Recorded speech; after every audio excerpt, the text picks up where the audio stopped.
ستا گلاب ستا گلاب ستا گلاب گلاب زانی ستا گلاب ستا گلاب ستا گلاب گلاب زانی لاړه څنګه نیمه خواش والا دنیا نه ارمانی لاړه څنګه نیمه خواش والا دنیا نه ارمانی لاړه څنګه نیمه خواش والا دنیا د ژوند لار زمنګ د نن ورځې د خپرونې موضوع بیا هم د آخرت ویره.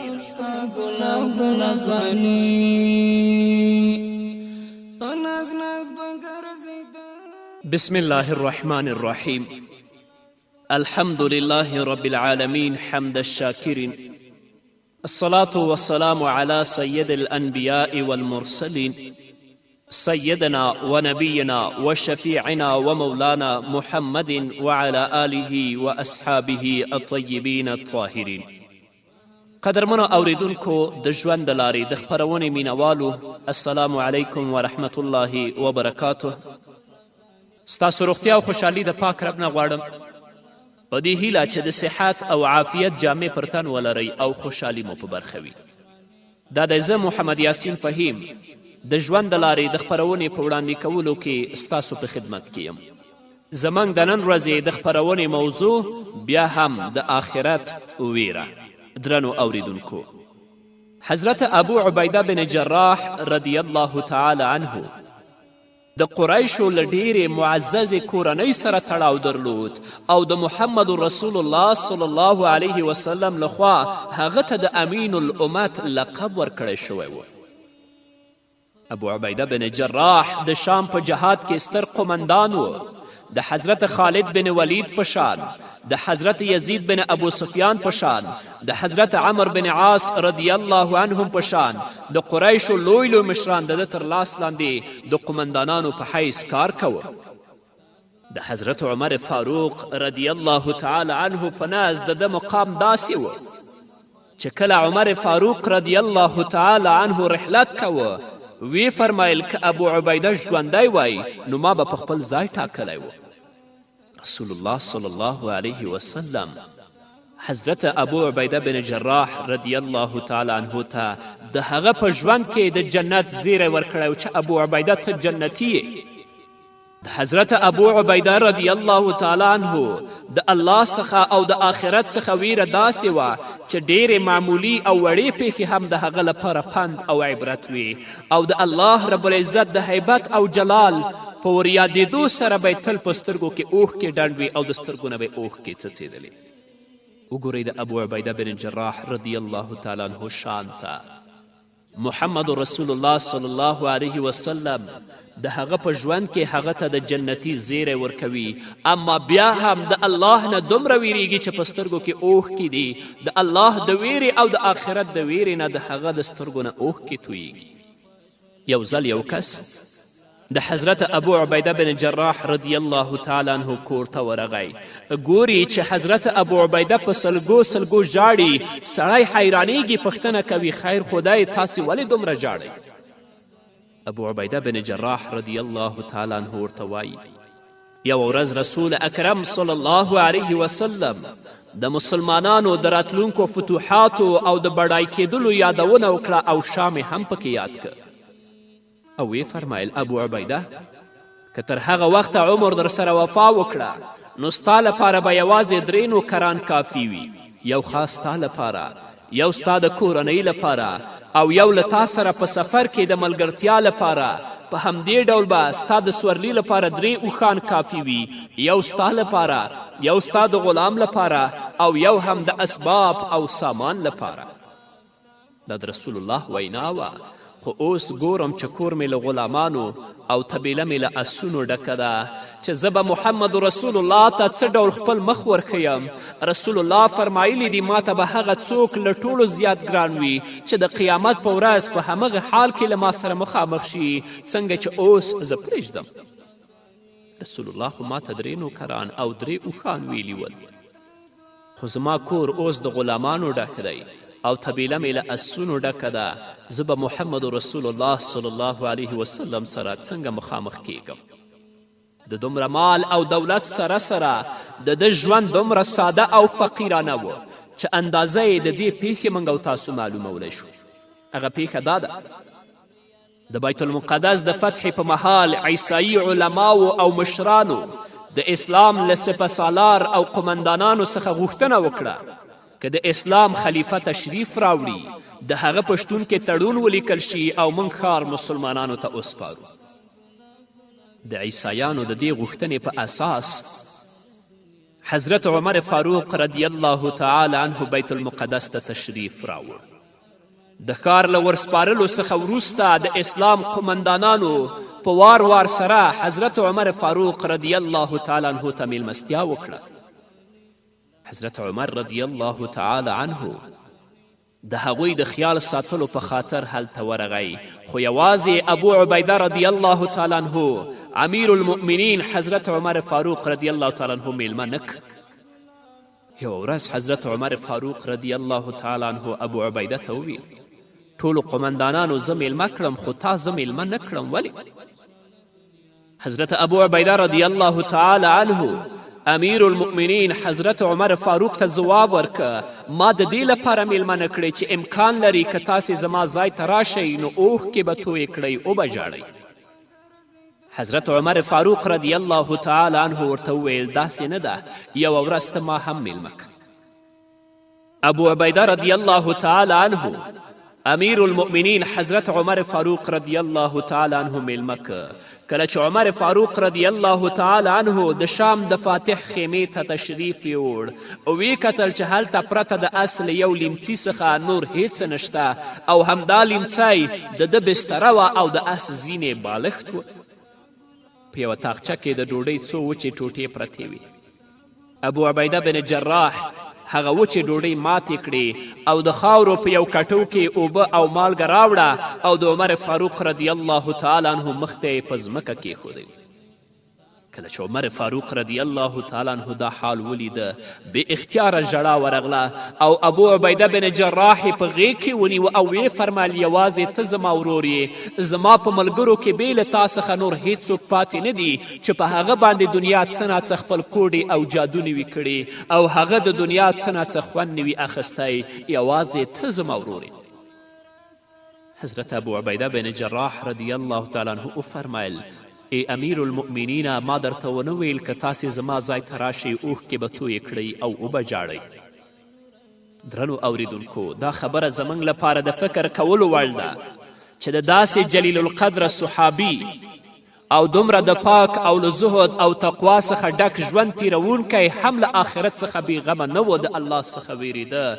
زموږ او ستاسو څه حال دی چې شپه او ورځ ساعت و ثانیه او دقیقه مو په ګناه کې تیریږي، کله مو د الله ویرې ته او د آخرت ویرې ته په خپل زړه کې ځای ورکړی تر څو خپل ژوند د الله رب العزت د کلام په رڼا کې او د محمد رسول الله صلی الله علیه وسلم د احادیثو په رڼا کې تیر کړو. د آخرت په ورځ به الله رب العزت زموږ او ستاسو د ټول ژوند زموږ داسې نه پوښتنه کوي، هلته به الله ته بیا څه ځواب وایو؟ د شام د جهاد په پای ته رسېدلو سره د غازیانو په منځ کې د طاعون اوبه خوره شوه چې ډېر لوی اصحاب پکې وفات شول او حضرت ابو عبیده رضی الله تعالی عنه هم په دې بیماري اخته شو. هغه د خپلې مرګونې بیماري په وخت کې خپلو ملګرو ته وداعي نصیحت وکړ. د حضرت ابو عبیده رضی الله تعالی عنه د نصیحت هر لفظ د آخرت خوښونې ښکارندویي کوله. ویې فرمیل ای خلکو زه تاسو ته وصیت کوم که عمل مو پې وکړه په ژوند او وروسته له مړینې په هر حال کې به بری ترلاسه کړئ، لمونځ کوئ، زکات ورکوئ، روژې نیسئ، حج او عمرې کوئ، په خپلو کې سره په اتفاق او یووالي سره ژوند وکړئ، د خپلو مشرانو سره په اخلاص رابطه ولرئ او له هغوی سره چل او فریب مه کوئ، د دنیا په دام کې منښلئ. انسان که 1000 کاله هم ژوند وکړي یوه ورځ به دا حال وي لکه نن چې زما حال دی. الله رب العزت د انسان لپاره مرګ لازم کړی، هیڅوک هم تل ژوندی نشي پاتې کیدلی. په خلکو کې له ټولو غوره هغه څوک دی چې له ټولو څخه ډیر زیات د الله اطاعت کوي او د آخرت لپاره له ټولو څخه زیات ښه او نیک عملونه کوي. دا د حضرت ابو عبیده بن جراح رضی الله تعالی عنه نصیحت او وصیت و چې خپلو ملګرو ته یې کړی و. الله رب العزت دې د دوی په شان موږ ته هم د نیکو اعمالو توفیق راکړي تر څو خپل ژوند د الله رب العزت د کلام په رڼا کې او د محمد رسول الله صلی الله علیه وسلم د سنتو او د احادیثو په رڼا کې تېر کړو چې الله هغه سخته ورځ په موږ او تاسو باندې آسانه کړي. همدارنګه حضرت معاذ بن جبل رضی الله تعالی عنه د لوړې پوړۍ صحابي و. رسول الله صلی الله علیه وسلم هغه د یمن د والي په حیث هلته ولیږه چې پوره 2 کاله یې په ډېر ښه توګه خپل فرایض سرته ورسول. کله چې هغه له خپلې دندې څخه استعفا ورکړه او بیرته مدینې منورې ته راغی، میرمنې ورته وویل د دومره وخت لپاره چې ته د یمن والي وې زما لپاره دې څه راوړي دي؟ هغه ځواب ورکړ له ما سره یو ساتونکی و، له دې امله مې تا ته څه رانوړی شول. د معاذ بن جبل مطلب دا و چې له ما سره د الله رب العزت ویره او د آخرت د پوښتنې فکر و چې له امله ما په حکومتي مال کې شخصي تصرف ونه که چې څه د هغه ځای نه راواخلم او تا ته د تحفې په شکل باندې درکړم. خو میرمنې د حضرت معاذ بن جبل رضی الله تعالی عنه په مطلب باندې پوه نه شوه. فکر یې وکړه چې حضرت عمر فاروق رضی الله تعالی عنه کم سړی د ده د ساتونکي په توګه له ده سره لیږلی و. هغه ښځه په هماغه وخت کې د حضرت عمر فاروق رضی الله تعالی عنه کور ته ورغله او له هغه څخه شکایت وکړه چې معاذ رضی الله عنه د رسول الله صلی الله علیه وسلم او د هغه د خلیفه حضرت ابابکر صدیق رضی الله تعالی عنه په نظر ډیر امانتدار و، تا له هغه سره ولې ساتونکی ولیږه؟ حضرت عمر فاروق رضی الله تعالی عنه حضرت معاذ راوغوښت او د مسئلې پوښتنه یې ورڅخه وکړه. حضرت معاذ بن جبل ټول حقیقت بیان که. حضرت عمر په خندا شو او هغه ته یې څه ورکړه چې خپلې میرمن ته یې ورکړي. حضرت معاذ رضی الله تعالی عنه د شام په جهاد کې د زړورو مجاهدینو له ډلې څخه و او د جګړې له پای ته رسېدو څخه وروسته د نورو لویو صحابو په شان دی هم د طاعون په وبا اخته شو.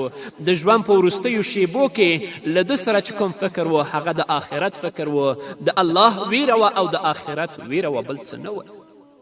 ګورې درنو اوریدونکو، 2 کاله د محمد رسول الله صلی الله علیه وسلم په تقرري باندې هغه د یمن والی دی.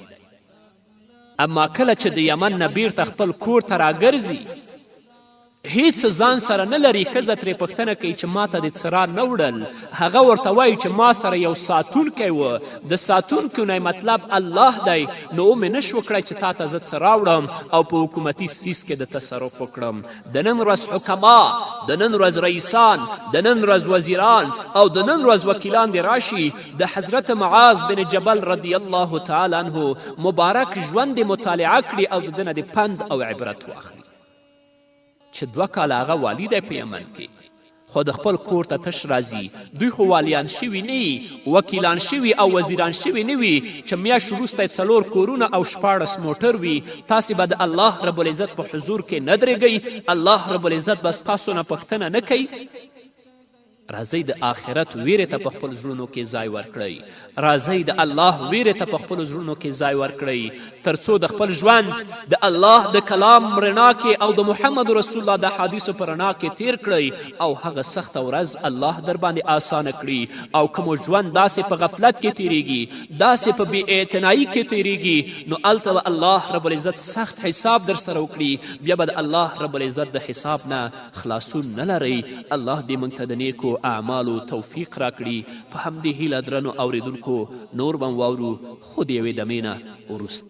ستا ګلاب ستا ګلاب ستا ګلاب ګلاب زاني، ستا ګلاب ستا ګلاب ستا ګلاب ګلاب زاني، لاړه څنګه نیمه خوا شوله دنیا نه ارماني، لاړه څنګه نیمه خوا شوله دنیا نه ارماني.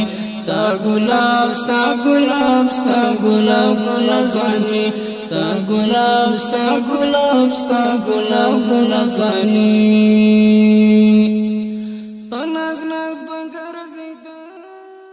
درنو اوریدونکو بیا هم زموږ سلامونه ومنئ. حضرت معاذ بن جبل رضی الله تعالی عنه د وفات په شپه ډیر نارامه و. په وار وار به یې پوښتل چې سهار شو که نه.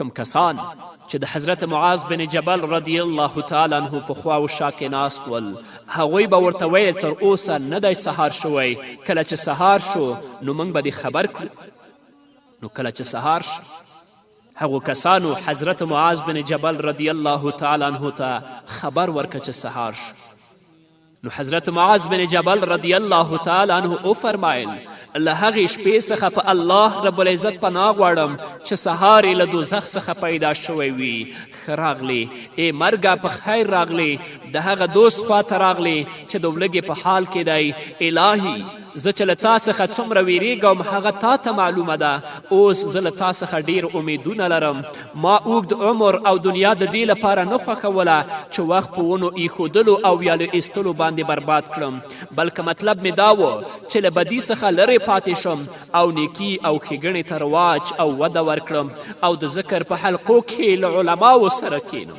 ژوند مې د دې لپاره خوښوه کله چې د مرګ وخت راورسید نو حضرت معاذ بن جبل رضی الله تعالی عنه په ژړا او فریاد باندې مشغول و خلکو به ده ته تسلي ورکوله او ورته ویل به چې ته د محمد رسول الله صحابي او برسیره پر دې په فضیلتونو او جهاد کې ممتاز یې نو ته ژړا ته څه اړتیا لرې حضرت معاذ بن جبل رضی الله تعالی عنه وفرمایل زه نه له مرګه ویریږم او نه د دنیا له پرېښودلو څخه ویره لرم زما غم یوازې د عذاب او ثواب دی په همدې حالت کې روح والوت د الله پرسته نیک ژوند زموږ لپاره مثال دی هغه د آخرت څخه په دې ډول ویره لرلو سره له دنیا څخه رخصت شو آیا مخکې د دې نه چې ته ژوندی او مرګ در باندې نه دی راغلی کله دې د الله ویرې ته په خپل زړه کې ځای ورکړی او د آخرت ویرې ته دې په خپل زړه کې ځای ورکړی چې الله رب العزت به هلته زما سره څه حساب او څه کتاب کوي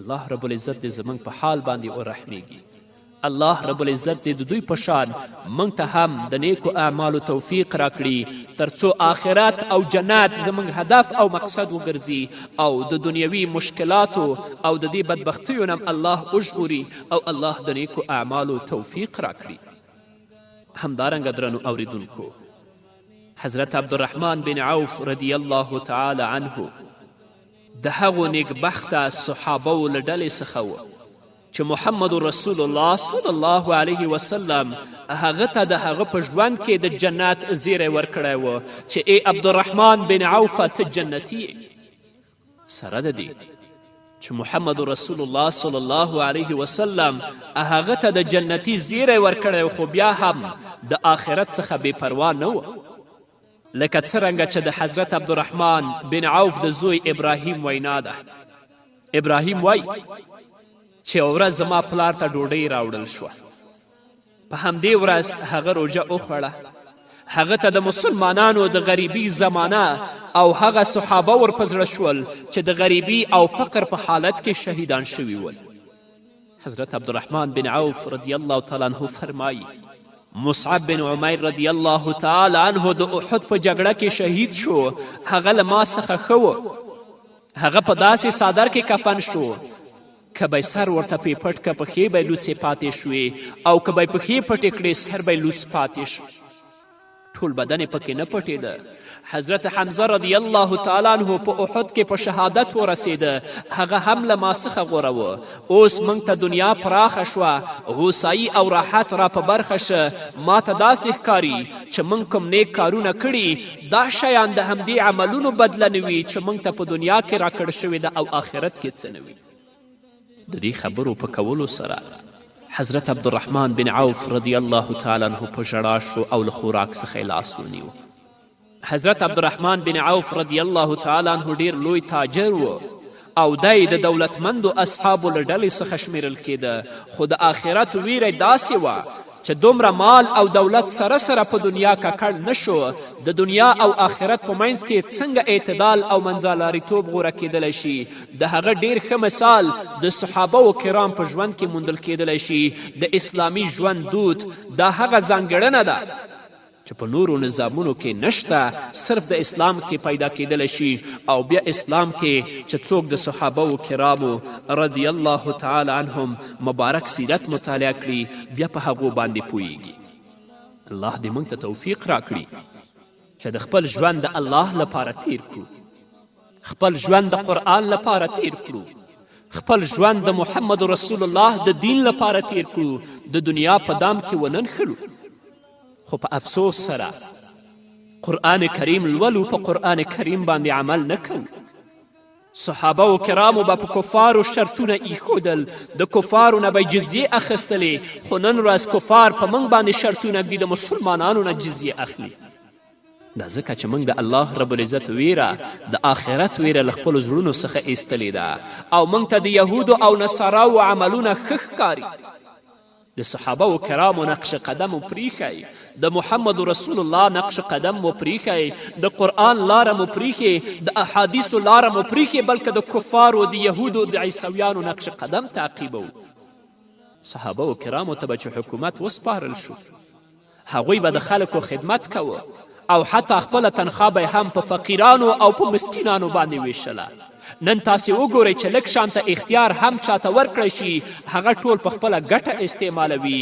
د خلکو د حقوقو خوړل خو د ځان لپاره افتخار ګڼي، او د خلکو په پیسو او د خلکو په حقوقو باندې ځان ته بلډنګونه او قصرونه جوړوي. د آخرت ویره د کم ځای شوه؟ دوی داسې فکر کوي چې هیڅ مرګ نشته. دوی په دې اند دي چې آخرت کې به الله رب العزت موږ په خپل حضور کې نه دروي، الله به زموږ پوښتنه نه کوي، کله به هم د الله رب العزت نه خلاص نشئ. نن ګورو چې زموږ ډیر لوی لوی علما د دنیا په خاطر د یهودو او د نصاراو په غلامي بوخت دي. افسوس په دې علماو، هلاکت دې علماو ته. کله چې علما د دنیا په خاطر د یهودو او د نصاراو په غلامي باندې بوخت دي، نو په دې حال کې به اسلامي امت ولې په ذلت کې نه وي؟ راځئ راویښ شئ، بیداره شئ، د الله کلام ولولئ، د محمد رسول الله احادیث ولولئ، د خپل ژوند په حقیقت باندې پوه شئ، د خپل بعثت په حقیقت باندې پوه شئ چې الله ولې رالیږلي یو، د څه لپاره الله پیدا کړي یاستو. د حضرت ابو عبیده بن جراح ژوند مطالعه کړئ، د حضرت معاذ بن جبل رضی الله تعالی عنه مبارک ژوند مطالعه کړئ، د حضرت عبدالرحمن بن عوف رضی الله تعالی عنه مبارک ژوند مطالعه کړئ، چې دوی سره د دې چې رسول الله دوی ته د جنت زیری هم ورکړی، خو بیا هم د الله نه ویریږي. د آخرت ویره د دوی په زړونو کې پرته ده. تل لپاره دا کوشش کوي چې الله راضي کړي.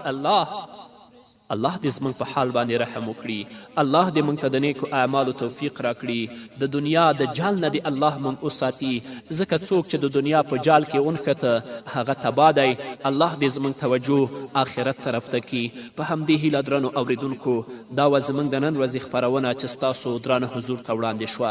تر بلې خپرونې پورې چې زه بیا هم ستاسو درانه حضور ته راځم، تاسو ټول په لوی الله سپارم. پاتې ژوند مو نیکمرغه، ښاد، بریالي او کامیاب اوسئ. گلاب زانی ای جانان بختوارا،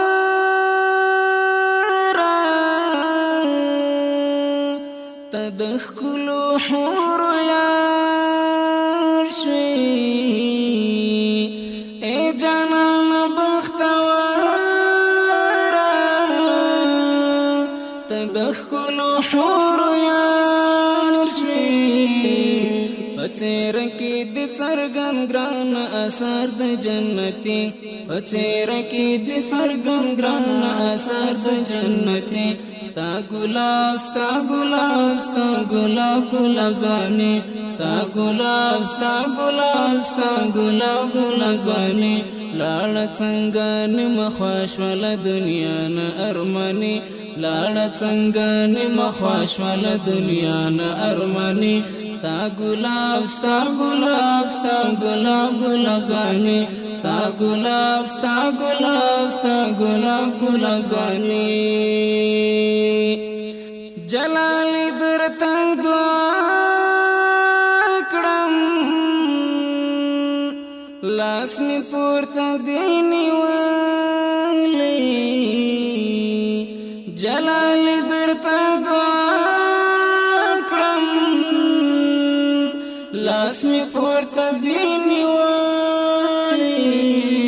لوی الله دې کړه قبول قبول د بسار قرباني لوی الله دکړه قبول د بسار قرباني ستا ګلاب ستا ګلاب ستا ګلاب ګلاب ځواني ستا ګلاب ستا ګلاب ستا ګلاب ګلاب ځواني لاړ څنګه نیم خوشال دنیا نه ارماني لاړ څنګه نیم خوشال دنیا نه ارماني ستا ګلاب ستا ګلاب ستا ګلاب ګلاب ځواني ستا ګلاب ستا ګلاب ستا ګلاب ګلاب ځواني لاړ څنګه نیم خوشال دنیا نه ارماني